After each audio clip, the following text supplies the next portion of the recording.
evening, everyone, and thank you for coming out tonight. I know we were all given an agenda of what we would be discussing this evening, but I want to deviate just a little bit based on some information that I received. Nita Tisdale is one of our special ed teachers in the community, and she brought to my attention about the runaways that are also a population within the special ed community. I did some research, and I wanted to share it with you tonight so that you all could be aware and we would all be on the same page as far as our endeavors. Nita shared with me that a student who is a runaway comes to school maybe once a week. His situation is that he goes from home to home. He doesn't have steady or consistent shelter. He hangs with his friends.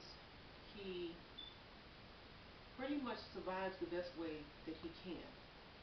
When I was doing my research, I found different categories, as we would say, for different types of runaways, because I felt that he was not the only one.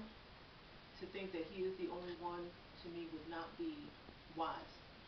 So what I did, I pulled some statistics for you, and I pulled some terms for you, and then as we go into our committee group after the meeting, we will be discussing how to implement this piece into the program.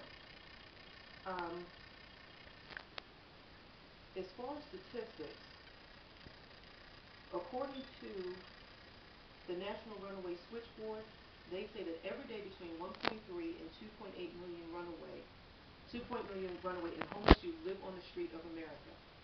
1 out of every 7 children will run away before the age of 18.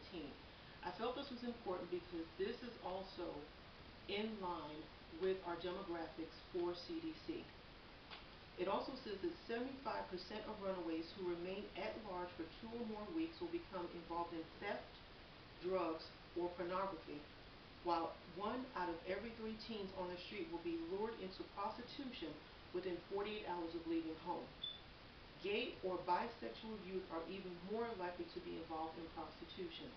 Just as we've been discussing over the last few weeks about providing that fork in the road for our children, this is imperative, this is important, this is extremely necessary, and I don't know how many other words to use to stress the importance of what we're trying to do, especially right now in Lawrenceville, and who's to say that this will not spread into other counties in Georgia.